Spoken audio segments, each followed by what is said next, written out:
Wow. Colleen Burns, thank you so much for helping us out with that stress for back to school. Thank you. Thanks, fellas. I'm here with Ruth Wilson and Lenny Abrahamson from the brand new movie, The Little Stranger. Good morning to both of you. Good morning. Good morning.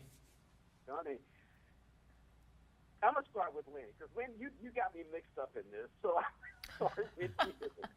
You know, if this was well done, that's all I can say, well done. Tell me about it. Oh, so tell you about the movie. Yes.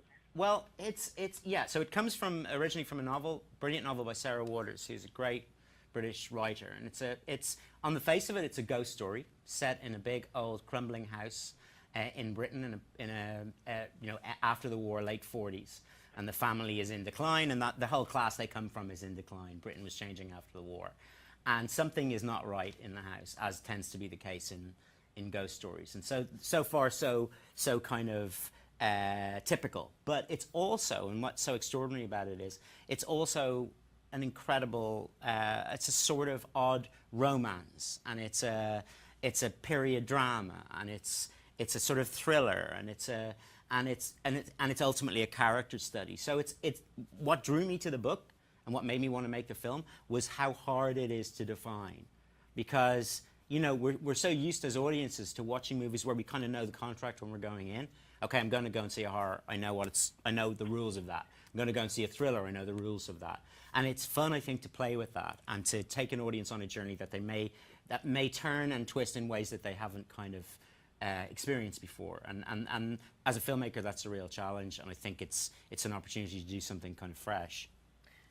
And when I read the script, it really unnerved me. It got under my skin. There was something odd about it, and I couldn't work out exactly what it was. It still wasn't completely clear to me by the end what was responsible for all these bad things that happen in the house. But it felt really, I don't know, it got underneath me and in my skin. And I thought that's a real reason to be interested in the project and to pursue it, because there's something unknown about it which I wanted to sort of dig into. And I think that comes across in the novel as well, and it certainly comes across in the final product. And I think it's really fascinating. If you can make film do that, then that's what you do it for, isn't it? I think with Lenny's directing and your acting, it really came across very well. It was totally different. It wasn't what I expected. In Ruth, your character, Catherine, her character seemed to be, she reminded of today's woman, not of somebody in the early 19th century, but it's somebody from today's woman who's actually stronger than she looks. Tell me about that.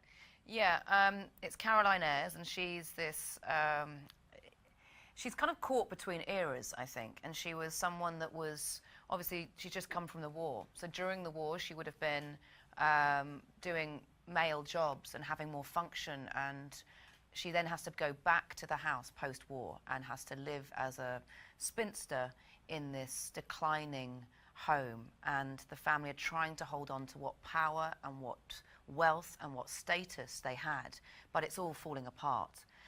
So I think she was a character that's desperate to leave. She's desperate to go back to what she kind of had during the war, and she's trapped in this house and she's suffocated by it.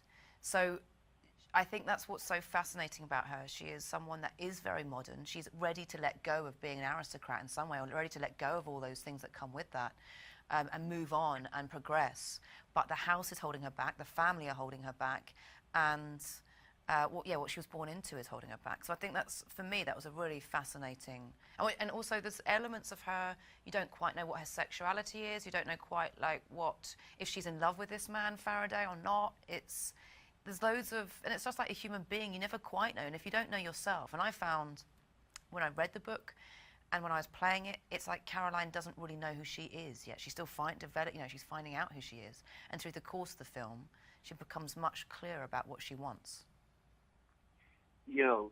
Ruth, thank you for clarifying the name Carolyn. That's what Lenny did to me with this movie. He's got me going back. I've addled you.